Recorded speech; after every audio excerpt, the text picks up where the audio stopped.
August the 5th, 1962.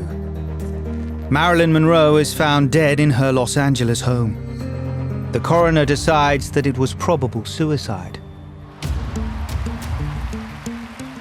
The verdict seemed plausible. Hollywood's most glamorous star was known as a party girl and a drug user. But right from the start, the verdict has been questioned. Recently, an old rumor has found new life. The claim that on the last night of her life, she had a confrontation with a man the official reports have never mentioned. He said, you better keep your mouth shut if you know what's good for you. I know what's good for me. I'm Marilyn Monroe. She was screaming, "Get out, get out."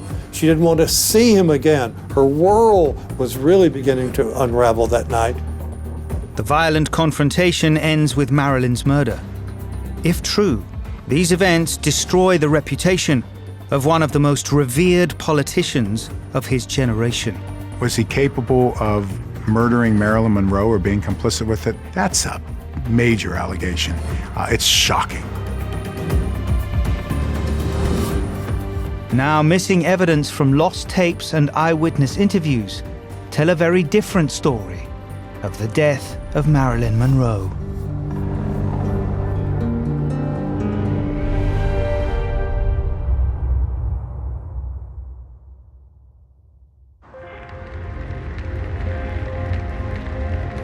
The 4th of August, 1962. Marilyn Monroe is spending what would turn out to be her final day alive in her exclusive Brentwood property. According to the Los Angeles Police Department's death report, this is the timeline of the hours leading to Marilyn's death. 7 p.m. Marilyn calls her movie star friend Peter Lawford. As brother-in-law to John Kennedy, Lawford had introduced Marilyn to the president. Marilyn was supposed to have dinner at Lawford's house, but she cancelled. Instead, she went to bed early at 8 p.m. Around midnight, housekeeper Eunice Murray says a light was on in Marilyn's bedroom. By 3:30 a.m., the light is still on and the door locked. The worried housekeeper calls Ralph Greenson, Marilyn's longtime psychiatrist.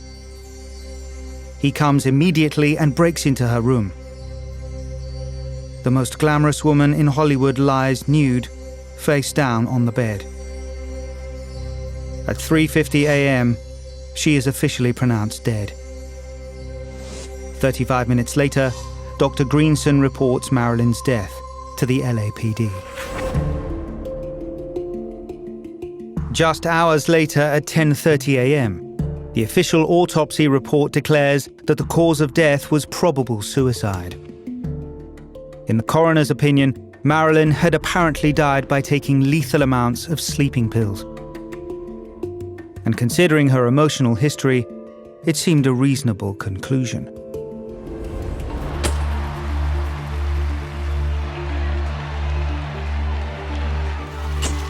Though she was adored for being voluptuous, funny, and vulnerable, Marilyn Monroe was a great star with a very troubled past. She was born Norma Jean Mortensen, an orphan child of Hollywood. Her mother, a Hollywood film technician, was mentally unstable. Her father, a drifter who abandoned them both. Marilyn went in and out of more than a dozen foster homes. But the orphan bloomed into a young model turned Hollywood starlet.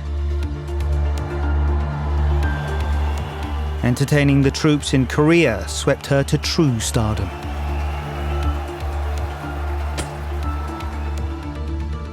Chris Epting is an author and journalist with a special interest in the Marilyn Monroe story.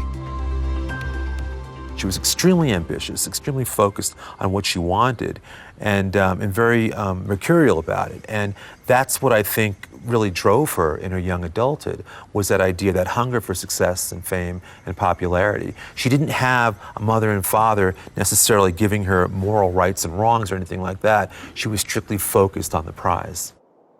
Marilyn was drawn to powerful men, and they were drawn to her.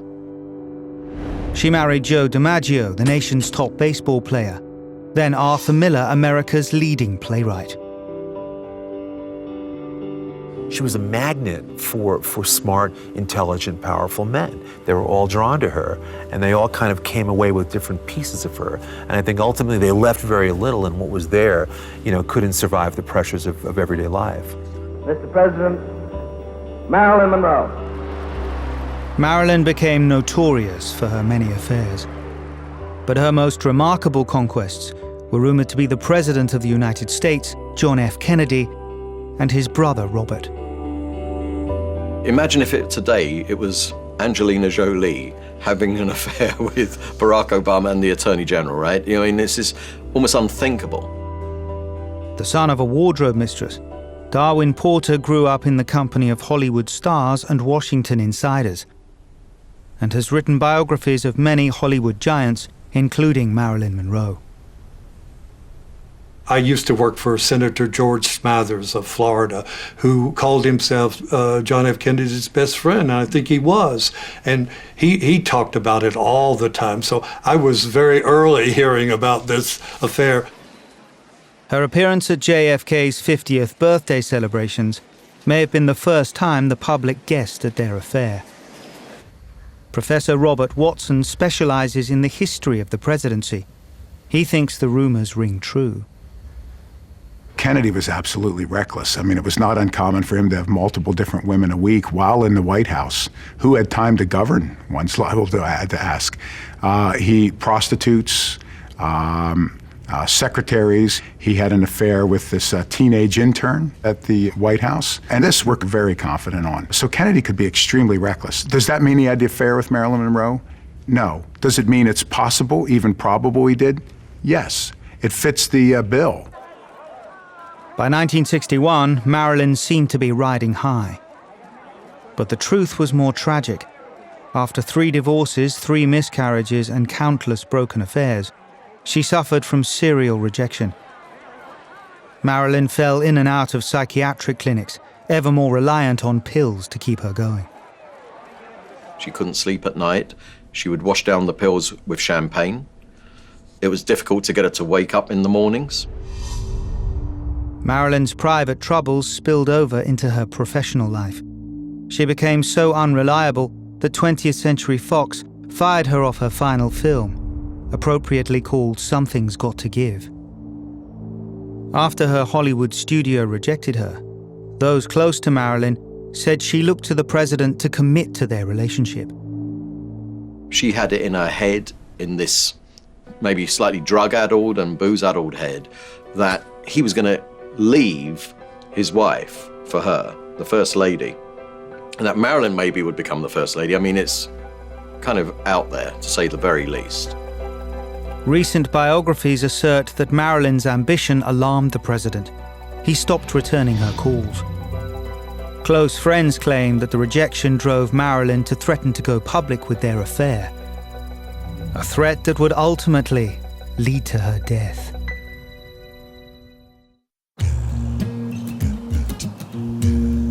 The last weekend of July 1962, Marilyn's increasingly erratic behavior was coming to a head. She joined friends at the Cal Naval Lodge on the border between California and Nevada. Many claimed that the threat she made at the lodge would lead to her death. That weekend, singer Buddy Greco was the headline act. He was playing to a room of the most powerful men in the entertainment and criminal worlds. Of course, Frank Sinatra was there, and Sammy was there. Sam Giancana was there. Tony Lima. The list just went on and on and on. Sam Giancana was the Mafia's boss of bosses, the top gangster in America. But that weekend, all eyes were on Marilyn Monroe and her very public meltdown. One evening she came to see me perform and walked through the door, and the place was jam-packed. And the next thing I knew, this woman walked in and the place just stopped, like the world stopped. Nothing was said. Everybody just stopped. And she got out and she said, "Why are all these effing people looking at me?" And I think somebody shouted, "Because you're Marilyn Monroe." That's a pretty good reason, right? She was not well that weekend. The poor woman should have been in a clinic. She was drugged and she was drinking and she was really coming unglued. It was the beginning of the end for her. In her confused and emotional state, there are claims that Marilyn made a very public threat against the most powerful family in the United States. There is a moment here at the Cal Naval Lodge the week before she died where Marilyn, in an angry rant, vowed to have a press conference to expose the Kennedys. That set off sirens, as you can imagine, all over the place. This is a woman who now understands she does control some of the power, and she's deciding whether or not to go public with it. Within days, Marilyn would be found dead from an apparent overdose of sleeping pills. But if recent evidence is true, then Monroe didn't take her own life. She was sacrificed to preserve a political dynasty. In fact, the suspicions that Marilyn had been murdered started before her body had even reached the hands of the coroner. The official story has it that at 3:50 Marilyn was pronounced dead. 35 minutes later, at 4:25, the Los Angeles Police Department received their first call. At 4:45 a.m., LAPD Sergeant Jack Clemens, a veteran of 15 years, is the first police officer on the scene. Clemens questioned Marilyn's housekeeper, but found her vague and possibly evasive. Clemens described how Marilyn's psychiatrist, Dr. Greenson, was keen to tell him what had happened that night. Dr. Greenson, he pointed out to me that on a nightstand by her bed there was about 8 prescription bottles, and they were all empty. And I could still see the man as he stood there, and he goes like this: "She must have taken all of these." Clemens didn't believe that Marilyn had taken an overdose. There was no glass or water to swallow all the pills. The caps were neatly placed on the bottles. The body looked staged on the bed. Sergeant Clemens' suspicions led him to a disturbing conclusion. Marilyn Monroe did not commit suicide. She was murdered. Clemens' opinion was dismissed, but over the years, other people close to the case have come to agree with him. The autopsy found that Marilyn's death was probable suicide. But in his biography, the man who did the autopsy, coroner's assistant Thomas Noguchi, entered the debate. He wrote, "The sheer number of pills Monroe ingested was too many to swallow accidentally." He found absolutely no visual evidence of pills in the stomach or the small intestine. And if Marilyn hadn't either accidentally or deliberately overdosed, the only conceivable cause of Monroe's death was murder. Although Noguchi stuck to his initial conclusion of probable suicide, the rumors of murder persisted. But who killed her? Central to many theories is the claim that in the hours before her death, she had a very important visit, a visit from the Attorney General, Robert Kennedy.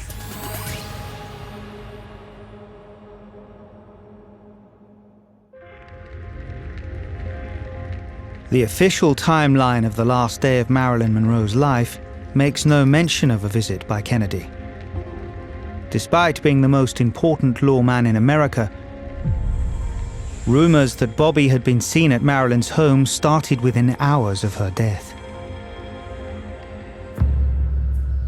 The Kennedys have always denied that Bobby was in Los Angeles. They maintain that he was at a friend's home in Gilroy, just outside of San Francisco. Someone wasn't telling the truth. So what evidence is there to support this highly controversial claim? For one, the mayor of Los Angeles has always said that he was unofficially briefed by his chief of police.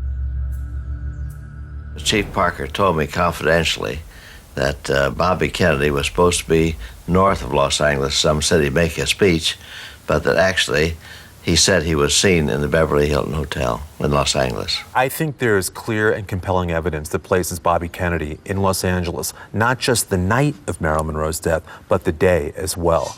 You have upwards 18 eyewitnesses. You've got a neighbor of Peter Lawford seeing him. You've got a neighbor of Marilyn Monroe seeing him.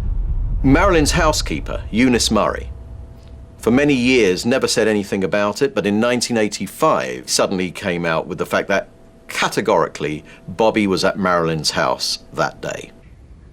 Historian Robert Watson believes that on balance the evidence is worthy of consideration.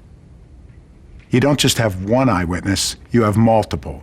So to me, that passes a threshold to suggest that Bobby Kennedy was there. Why would Bobby Kennedy be there?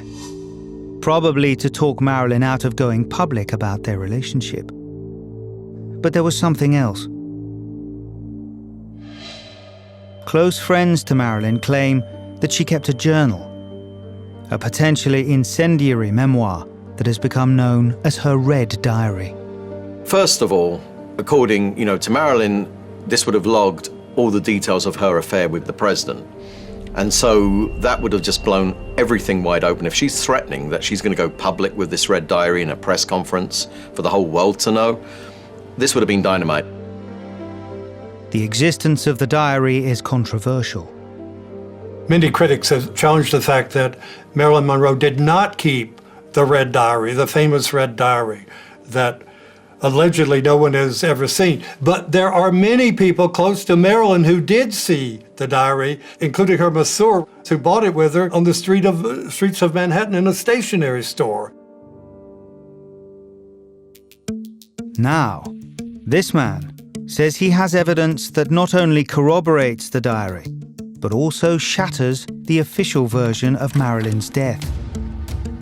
Ray Straight claims to have listened to tape recordings of Bobby Kennedy inside Marilyn's house on the day she died. First I heard on the tape was the housekeeper let him in. And she said, "Oh, Mr. Kennedy, she's been sleeping." And he said, "Well, I need to talk to her." For many years, Hollywood insider Ray Straight was a press agent to stars like Jane Mansfield. Ray's friend, Fred Otash, was a notorious character in Hollywood. He made a living collecting the dirt on the famous and powerful. Let me tell you about Fred. He was big and burly, bear-like, and everybody was scared of him. And, Fred mixed with mobsters and politicians. It didn't matter to him. Fred Otash's speciality was bugging. He worked with a coterie of eavesdroppers, in particular a sound technician named Bernie Spindell. In 1962, the goings-on in Marilyn's house were of interest to a lot of high-profile clients. One was the head of the Teamsters Union, Jimmy Hoffa, as Otash admits in this 1985 interview. What Hoffa wanted was me to assist Bernie Spindell in developing a derogatory profile on Jack and Bobby Kennedy and their relationships with Marilyn Monroe. Well, it was well known that Jimmy Hoffa hated the Kennedys, and especially Bobby or Jack or any. He always looking to get dirt on them.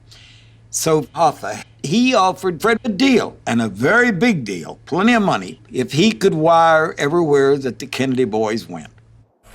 Otash maintained that besides Hoffa, another of his clients was the head of the FBI, J. Edgar Hoover. Professor Watson believes the claim is credible. Were they bugging Marilyn Monroe? Possibly. They bugged a lot of people in Hollywood. Hoover was interested from a professional and a personal reason. He was a bizarre fellow in John F. Kennedy's sexual affairs. That would have been absolute dynamite in the hands of J. Edgar, who hated the Kennedys because they were trying to restrict his power. And so that would have been one really good reason there to bug Marilyn's house. As solid as it gets. Well, it's hardly any secret today that Marilyn's house in Brentwood was bugged like it was the nerve center of the Soviet Union. Ray Straight recalls how he came to listen to the Otash tapes that contained the explosive details of Marilyn's last hours alive. In 1986, I got a call from Fred. He said, "Can you come down to the desert?" So I went down. He was staying at a friend's house down in Palm Springs. And after dinner, we had some drinks. He said, "Come in to dinner. I want you to see. You got time?" I said, "Yeah." "All night?" He said, "Well, that's what it's going to take." And for 11 hours, I listened to reel tapes of Marilyn Monroe. The very existence of the Otash Spindell tapes has been questioned. But as this New York Times article of 1966 shows, when the authorities later seized Spindell's tapes, he filed for their return. It is difficult to believe that Spindell would demand the return of tapes that did not exist. Equally, Bobby Kennedy's name was never mentioned in any official report or inquest at the time. But Marilyn made no secret of her relationship with him. Though by what she told her friends, Marilyn may have had unrealistic expectations. She told friends like Jean Carmen that Bobby had proposed marriage to her over pillow talk. Now, Miss Carmen was a very sophisticated, hip woman, and she said, oh, Marilyn, don't believe that. If he said it, he didn't mean it. She said, but I know Bobby Kennedy. Bobby Kennedy will never leave Ethel and his wife and the children. The alternative timeline starts at 2:30 p.m. when Bobby Kennedy arrived with Peter Lawford at Marilyn's home. On the tapes, I heard Robert Kennedy. The first time he came to Marilyn's house was early in the afternoon, and that was very amiable visit. They were having a good time drinking, and I think they were doing a little bit of smooching that sounded like smooches, but sounds can be deceiving. Another man to have claimed to have heard the tapes was one of Otash's operatives, Milo Spirilio. He told Darwin Porter what happened next. And then when it picks up again in the living room, he got really nitty-gritty with her, and he told her that he had to leave her, that too many people were watching them, Hoover, the FBI, Hoffa, and she was never to call him again. And it was Marilyn who was heard on tape ordering him out of the house. She was screaming, get out, get out. She didn't want to see him again. Her world was really beginning to unravel that night. Get the hell out of my house. That was Marilyn. In this version of the events, Kennedy and Lawford leave, but Marilyn's threat to go public is still very real. So talk about a woman scorned. She's been scorned by these brothers, and she's got the goods on them, basically. She knew too much and made too many threats, and whether or not she would have followed through with them, they couldn't risk it.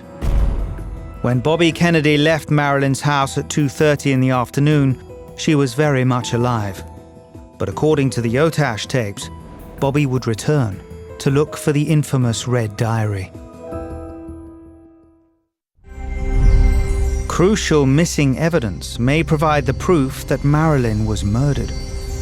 Recordings from bugging devices inside her home question the official verdict that her death was probable suicide. The tapes revealed that Bobby Kennedy arrived at Marilyn's house at 2:30 in the afternoon and left after an argument sometime later. But according to Marilyn's biographer Richard Buskin, at 9:45 that evening, eyewitnesses saw Kennedy return. We have a neighbor who had 3 women friends with her, and they were playing bridge. They all saw Bobby go into the house. Marilyn was on the phone to Mexican screenwriter Jose Bolaños.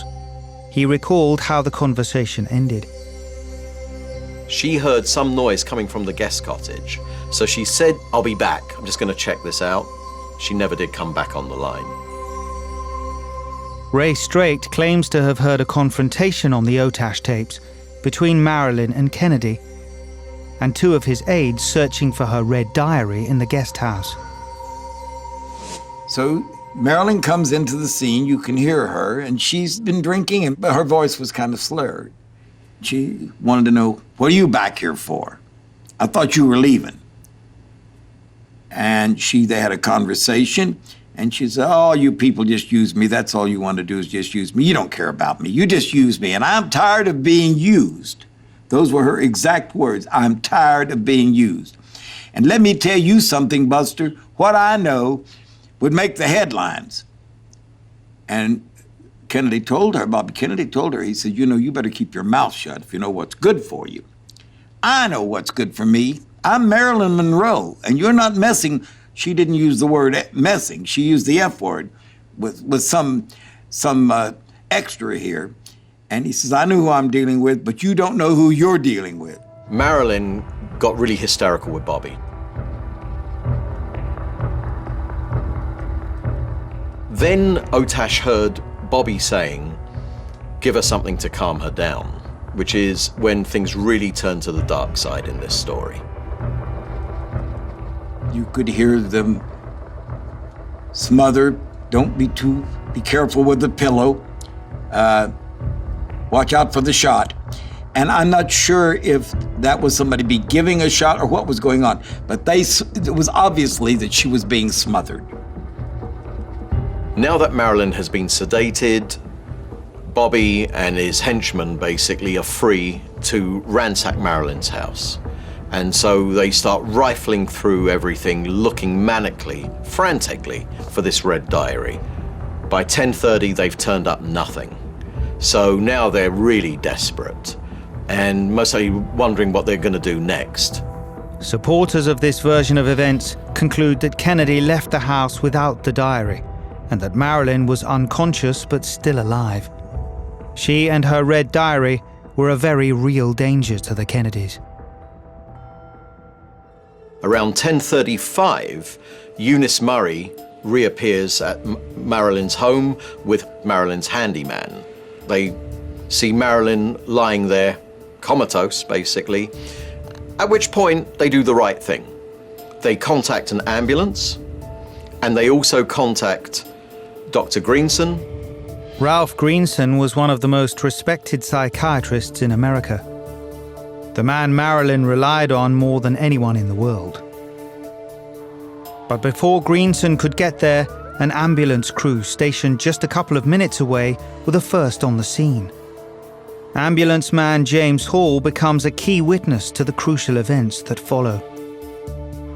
An ambulance driver with his partner, James Hall, suddenly enters the scene on the night of Marilyn's murder. Once he got there, he found Marilyn still alive in the guest cottage, and he tried to resuscitate her.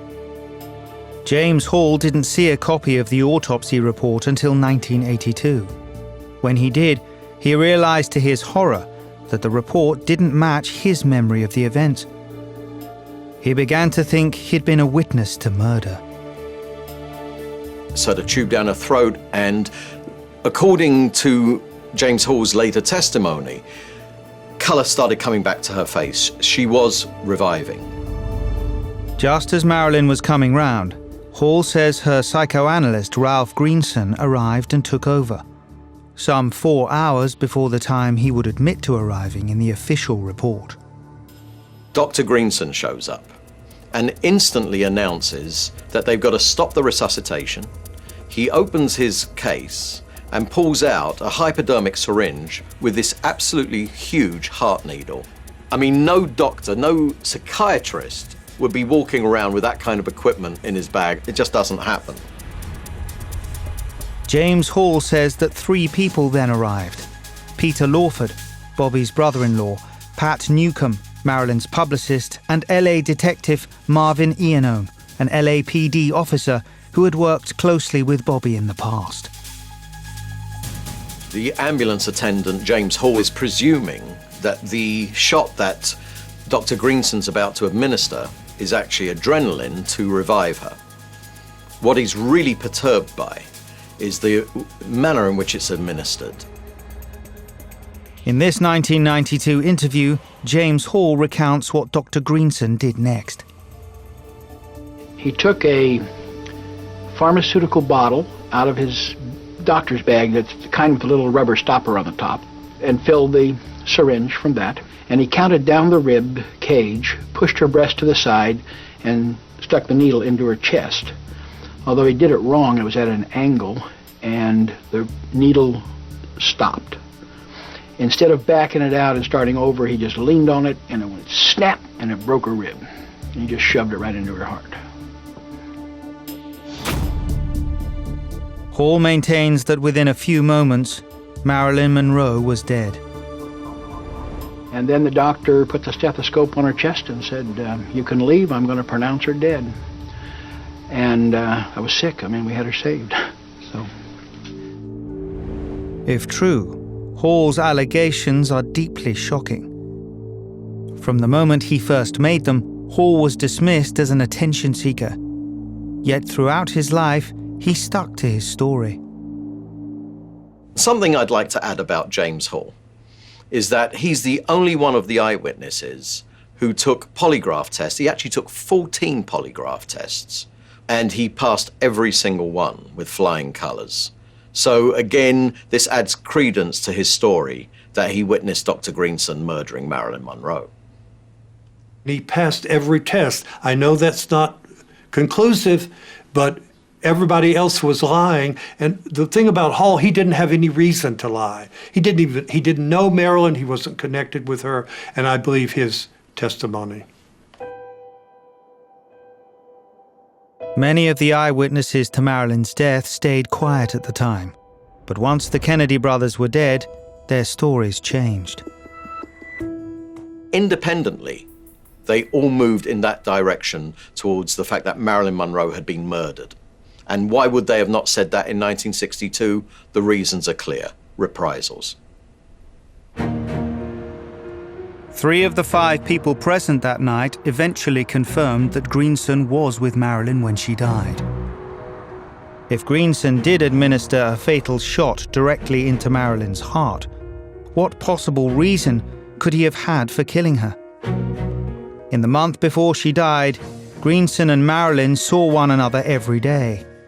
In his memoirs, Peter Lawford said that he had listened to an earlier tape recording that suggested that their relationship had gone beyond the strict boundaries between doctor and patient. Lawford said, "I heard what seemed to be sounds of their lovemaking, the voices of Marilyn Monroe and Dr. Ralph Greenson. You could hear the muted sounds of bed springs." If that goes public, it could cost Greenson his license as a psychiatrist, probably cost him his marriage, and it could also put him behind bars, because that's criminal behavior to be having an affair with his client. For years, Peter Lawford kept quiet. So why did he decide to tell all? Like Marilyn, Lawford eventually fell out of favor with the Kennedys. And when he did, he spoke out. Apparently, Peter just could not keep the secret any longer, and he didn't feel it was right for there not to be a proper explanation for how Marilyn died. Marilyn Monroe was a friend of Peter Lawford's for more than 10 years, and he was an unwilling participant in her murder. Lawford's second allegation was even more disturbing. Lawford said that he had heard Robert Kennedy call Dr. Greenson on the day Marilyn died. Lawford said, "Bobby called the good doctor and convinced him that his star patient also intended to disclose her romantic dealings with the psychiatrist.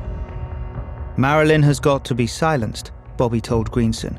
Greenson had thus been set up by Bobby to take care of Marilyn. The Kennedys have always denied Lawford's accusations. But how would an historian assess the charge? Bobby Kennedy could be remarkably ruthless and shrewd, I think alarmingly so. Was he capable of taking matters into his own hands and doing things that he probably shouldn't have done? He did it on a regular basis. Having said that, was he capable of murdering Marilyn Monroe? I just can't imagine. That's a major allegation. It's shocking. But author Jay Margolis claims to have evidence that adds weight to Lawford's allegation. It took Margolis 4 years of research to unearth this personal letter written by Dr. Greenson to a colleague. In it, Greenson regrets having feelings of countertransference toward Marilyn, a term he defines as including inappropriate sexual feelings. Ralph Greenson himself admitted that he was becoming a victim of, quote, countertransference while he was treating Marilyn Monroe. Margolis feels that this document supports both Peter Lawford and James Hall in their claim that Dr. Greenson killed Marilyn. He feels that the weight of evidence swings in favor of murder. There were 5 eyewitnesses. 3 of the 5 state that Ralph Greenson was responsible. These 3 are Peter Lawford, James Hall, and Murray Leibowitz. Murray Leibowitz was James Hall's ambulance driver. The other 2 witnesses to Marilyn's death, Sergeant Iannone and Pat Newcomb, have always refused to comment about the claims. Yet supporters of the Monroe murder story maintain that Dr. Greenson killed Marilyn under the influence of the Attorney General of the United States, Robert Kennedy. They also believe that the cover-up that followed her death was intended to save those men from discovery. The crucial hours were between 11:45, when it is claimed that Marilyn Monroe was killed, and 4:25 in the morning, when the police were finally informed. You've got 4 or 5 hours there where chaos is breaking loose in that house. You've got the doctor, you've got Peter Lawford, you've got calls to the White House. You've got all of this going on because Bobby Kennedy knows his family's dynasty hangs in the balance. The future of the presidency and America's most powerful family were at stake.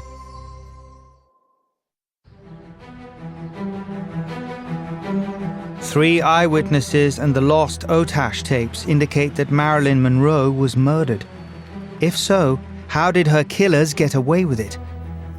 Supporters of the murder theory point to a cover-up.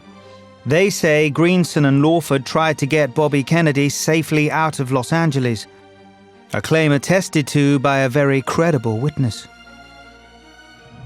At 12:10, a highly decorated Beverly Hills detective named Lynn Franklin pulls over a speeding car on Olympic Boulevard. It's going 70 miles an hour in a 30-mile zone. He goes to the car and finds at the wheel none other than Peter Lawford. Also, Marilyn's doctor, Ralph Greenson, is in the car, and in the back seat is Attorney General Robert Kennedy. Franklin questions Lawford. Lawford tells him that Kennedy is staying at the Beverly Hilton. So Franklin tells him, "You're going the wrong way." That's one thing. He doesn't know who Greenson is. He recognizes him later after learning about Marilyn's death. Private Detective Fred Otash says that Lawford then appeared at his house. Lawford showed up and completely disorientated and completely in a state of shock. One, saying that Marilyn Monroe's dead, Bobby Kennedy was there, that he was spirited out of town by some airplane back up north, that they had gotten in a big fight that evening, and that he'd like to have me make arrangements to have someone go out to the house and pick up any and all information that was possible regarding any involvement between Marilyn Monroe and the Kennedys, whether it be diaries, whether they be notes, letters, etc. Marilyn's housekeeper and her handyman eventually admitted that they saw Lawford back at Marilyn's home, helping to move her body back to the main house. They saw Peter Lawford helping to drag Marilyn's body from the guest cottage back to the bedroom so that they could stage the scene instead of her being face up on, which is how she'd been discovered by the ambulance men when they arrived at the house. Now she would be face down, naked on the bed. Why place Marilyn face down? Again, there was a good reason for this. It was so that the blood in her body would pool at the front of her body. Being face down, that's where it would pool, the gravity would pull it down, and that would help mask where the injection marks had been made. There would be no needle marks. At 4:25 a.m., Dr. Greenson calls the police and reports Marilyn's death. At 4:45 a.m., Sergeant Jack Clemens arrives. He finds the housekeeper washing sheets. Under interrogation, he finds her vague and evasive. Clemens also feels that Marilyn's position on the bed looks staged. And although Dr. Greenson points to the empty bottles of sleeping pills and tells him that Marilyn Monroe committed suicide, he wonders why there's no glass of water to wash them down. Jack Clemens immediately suspects murder. Within the hour, other LAPD officers arrive. After an hour of him being at that scene, he was replaced. And guess who he was replaced by?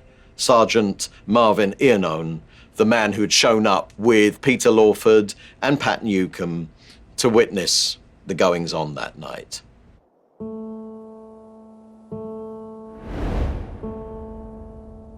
Marvin Iannone, Kennedy's go-to security man in Los Angeles, was now part of the investigation.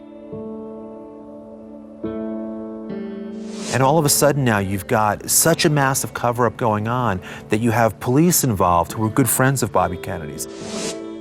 Later that morning, Bobby Kennedy is seen with his family in Gilroy near San Francisco. The same morning in LA, the coroner declares Marilyn's death a probable suicide, only hours after her demise.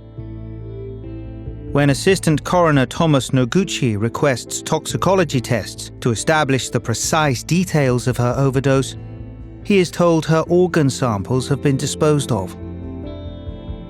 When the district attorney's office tried to interview Peter Lawford about the events of the day, they are told he has left town. Whereabouts unknown. Marilyn's housekeeper, Eunice Murray, says she found the red diary and gave it to the coroner's office.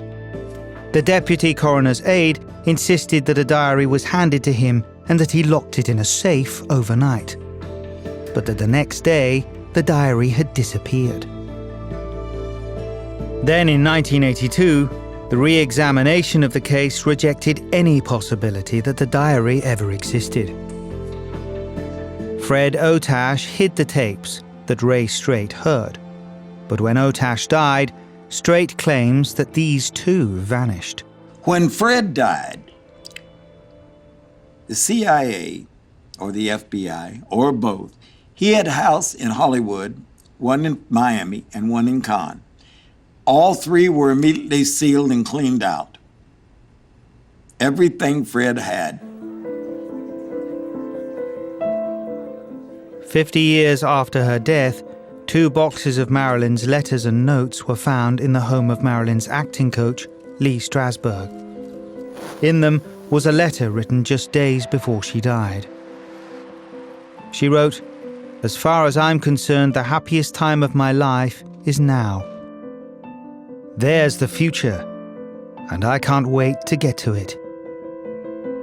A lot of people have suggested that Marilyn was terribly despondent, lacking love, fired from Fox, but actually she was on the dawn of her greatest breakthrough at the age of 36. Fox wanted to rehire her at an astronomical figure. Las Vegas wanted her at $100,000 a week. Offers were coming in.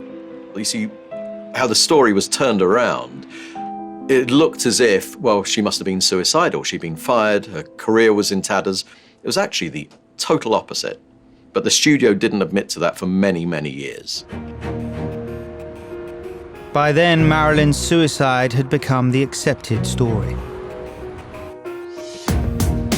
50 years on, and Marilyn's death continues to raise legitimate questions. If the events played out on the Otash tapes are to be believed, then some of the secrets she had threatened to reveal at her press conference have finally come to light.